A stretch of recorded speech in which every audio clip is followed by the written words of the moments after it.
सोचिए, रात के ठीक 2 बज रहे थे। पूरा शहर बिल्कुल खामोश और अचानक फोन की घंटी बज उठती है। खैर, आमतौर पर इस वक्त आने वाली कॉल कोई आम कॉल नहीं होती, ये एक खतरे की घंटी होती है। ज़ेन, जो अपने कमरे में बिल्कुल अकेला था, उसकी स्क्रीन पर एक अननोन नंबर फ्लैश करता है। फ़ोन उठाते ही दूसरी तरफ से एक इंतहाई खौफजदा रोती हुई लड़की की आवाज़ आती है। प्लीज़ प्लीज़ फ़ोन मत काटना, कोई मुझे मारने वाला है। ज़रा इस सूरत हाल की शिद्दत का अंदाज़ा लगाइए। एक क्राइम एनालिस्ट के पॉइंट ऑफ व्यू से अगर देखा जाए ना, तो यही वो लम्हा था जहां से एक बिल्कुल नॉर्मल सी रात एक इंतहाई खौफनाक और डार्क केस फाइल में बदल गई। तो आज की इस तज्जिए में हम इसी रॉन्ग नंबर अनोमली का एक इंतहाई डिटेल्ड और सस्पेंस से भरा पोस्टमार्टम करने वाले हैं। हम देखेंगे कि कैसे डिजिटल ट्रैकिंग और माफूकुल फितरत यानी सुपरनैचुरल ताकतें एक ही पॉइंट पर आकर आपस में टकराती हैं। और हाँ, ये कोई आम इन्वेस्टिगेशन बिल्कुल नहीं है। इस केस फाइल का नाम है the midnight caller at Hillview. तो चलिए सीधा इस डार्क मिस्ट्री के अंदर चलते हैं और देखते हैं कि आखिर सबूत क्या कहानी सुनाते हैं। द इनिशियल कॉन्टैक्ट, रात के ठीक 2 बजे का वक्त। अब रात के इस पहर आने वाली इस कॉल ने एक अजीब सा साइकोलॉजिकल प्रेशर क्रिएट कर दिया था। अब जो ऑडियो क्लोज हमें मिले ना, वो बहुत क्रूशल हैं। जब जैन ने उस अनजान लड़की से पूछने की कोशिश की कि भाई तुम हो कौन और इस वक्त कहाँ हो, तो जो डिटेल सामने आई वो लिटरली रोंगटे खड़े कर देने वाली थी। कॉलर एक्सट्रीम पैनिक और खौफ में थी। उसे अपनी लोकेशन का बिल्कुल अंदाजा नहीं था, बस इतना बताया कि वहां बहुत ज्यादा अंधेरा है। और फिर सबसे टेरिफाइंग पार्ट, फाइनल ऑडियो, एक इंतहाई जोरदार दिल दहला देने वाली चीख और फिर लाइन बिल्कुल डेड। क्राइम एनालिसिस की दुनिया में इस तरह अचानक कनेक्शन टूटना यह सबसे बड़ा रेड फ्लैग माना जाता है। फौरन रीडायल किया गया, लेकिन नंबर बंद हो चुका था। फेज 2, द डिजिटल ट्रेस और साइबर क्राइम इंटरवेंशन। खौफ को थोड़ी देर के लिए साइड पर रखते हुए एक प्योरली एनालिटिकल अप्रोच अपनाई गई, क्योंकि देखें, हर डिजिटल कॉन्टैक्ट का कोई ना कोई फुटप्रिंट जरूर होता है। नंबर ट्रैक करने के लिए जो स्टेप्स लिए गए वो बिल्कुल क्लियर थे। पहला स्टेप, कॉल ड्रॉप होने के बाद नंबर सिर्फ अननोन दिखा रहा था। स्टेप 2, जैन ने फौरन ये नंबर साइबर क्राइम डिपार्टमेंट में अपने कॉन्टैक्ट को फॉरवर्ड किया ताकि उसका डिजिटल फुटप्रिंट एनालाइज किया जा सके। और फिर तीसरा स्टेप, कुछ ही घंटों की शदीद मेहनत के बाद जियो लोकेशन ने आखिरकार एक एग्जैक्ट पिन ड्रॉप कर दी, और ये लोकेशन थी ओल्ड हिलव्यू बिल्डिंग। अब यहां आकर ना केस की सिवियरिटी कंप्लीटली चेंज हो जाती है, क्योंकि ओल्ड हिलव्यू बिल्डिंग ये कोई आम जगह नहीं है। ये इस पूरे शहर की सबसे खौफनाक, सबसे सुनसान अबैंडन्ड साइट है। इसकी हिस्ट्री इतनी डार्क है, सालों पहले यहां से लोग अचानक गायब हो गए थे और उनका आज तक कोई नामो निशान नहीं मिला। इस साइबर ट्रेस ने इन्वेस्टिगेशन को सीधा एक इंतहाई खतरनाक और हॉस्टाइल एनवायरनमेंट के बिल्कुल बीचों बीच खड़ा कर दिया था। एंटरिंग द पेरीमीटर, बिल्डिंग का फिजिकल एनवायरनमेंट। रात के वक्त अकेले ऐसी जगह जाना, मतलब ये टेक्निकली एक सुसाइड मिशन जैसा था। अब अंदर का एटमॉस्फेयर कैसा था, वो लिटरली किसी डरावने ख्वाब से कम नहीं था। हर तरफ एक ऐसा घुप अंधेरा जिसे शायद छुआ जा सके। फर्श पर बिखरे हुए कांच के टुकड़े जो हर आगे बढ़ते कदम के साथ खतरे का अलार्म बजा रहे थे, और इस पर हवा की वजह से पैदा होने वाली वो अजीब टेरिफाइंग ऑडिटरी एनॉमलीज। ये पूरा सीन एक परफेक्ट सस्पेंस से भरे थ्रिलर मूवी के क्राइम सीन का मंजर पेश कर रहा था। और फिर इसी अंधेरे में अचानक एक विजुअल एनकाउंटर होता है। एक तरफ वो लड़की अचानक अंधेरे से निकलकर सामने आती है, सफेद कपड़े, लंबे बाल और ऐसी आंखें जिनमें सिर्फ और सिर्फ दहशत भरी थी। जब ये पूछने की कोशिश की गई, क्या तुम वही हो, तो दूसरी तरफ उसने एक ऐसी स्टेटमेंट दी जिसने होश उड़ा दिए। मेरा नाम आयशा है और मैं यहां से जा नहीं सकती।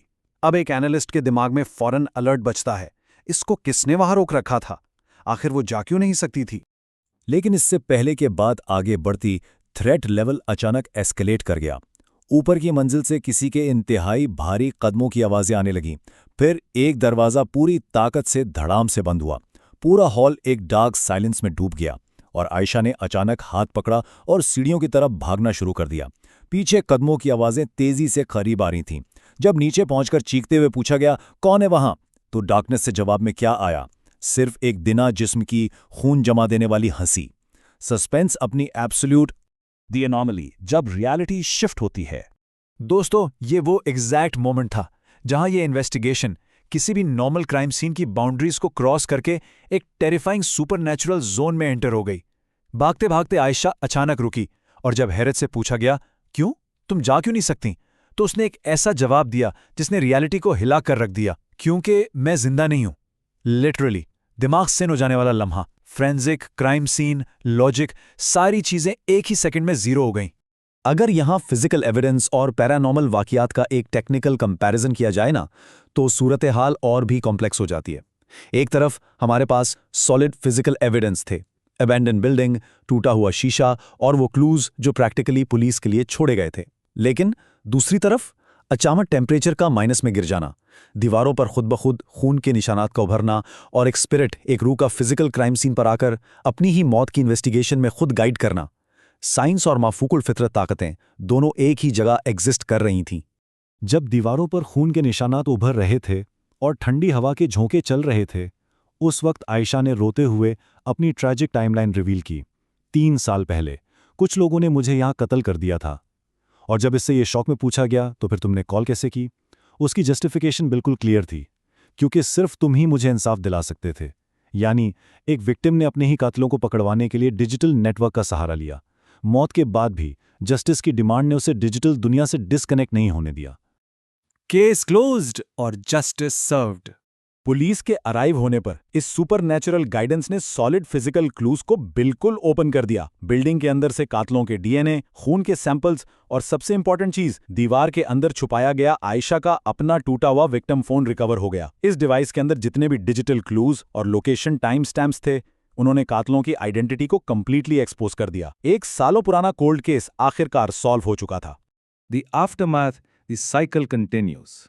टेक्निकली केस बिल्कुल क्लोज हो चुका था, लेकिन जब सुपरनैचुरल फोर्सेस डिजिटल नेटवर्क के साथ इंटरैक्ट करती है ना, तो चीजें इतनी आसानी से रैप अप नहीं होती। अगली ही रात एक फाइनल डिजिटल कंफर्मेशन रिसीव होती है, एक टेक्स्ट मैसेज उसी अननोन नंबर से जिस पर बस इतना लिखा था, थैंक यू, और साथ ही एक रेड हार्ट का इमोजी। ये इस बात का फाइनल प्रूफ था कि आयशा की रूह को आखिरकार क्लोजर मिल गया है। एक इत्मीनान का सांस लिया गया कि चलो सब खत्म हुआ, या शायद ऐसा लग रहा था, क्योंकि अगले ही सेकंड वो सारा इत्मीनान हुआ हो गया।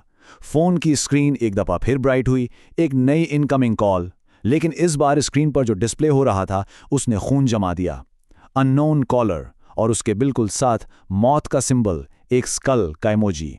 यानी मफाकुल फितरत डिजिटल कॉन्टैक्ट का वो टेरिफाइंग साइकिल रुका नहीं था, बल्कि कहीं ना कहीं से बिल्कुल नए सिरे से दोबारा शुरू हो चुका था। और ये एनामली हमें आज के इस तज्जिये के आखिर में एक इंतहाई डिस्टर्बिंग सवाल पर लाके खड़ा कर देती है। वाकई हर कॉल सिर्फ एक आम सी कॉल नहीं होती। क्या होता है जब आवाजें मरने के बाद भी सिस्टम्स में वापस आने लगे? मॉडर्न टेक और सुपरनैचुरल एंटिटी के इस खौफनाक क्रॉसओवर ने यह बात तो साबित कर दी है कि हमारे फोन्स सिर्फ इस फिजिकल दुनिया के लोगों से बात करने का जरिया नहीं है। खैर, अगली बार अगर रात के घूप अंधेरे में अचानक किसी अनजान नंबर से कॉल आए ना, तो फोन उठाने से पहले एक बार जरूर सोचिएगा। आज के इस एक्सप्लेनर में साथ रहने का शुक्रिया। मिलते हैं अगली केस फाइल में।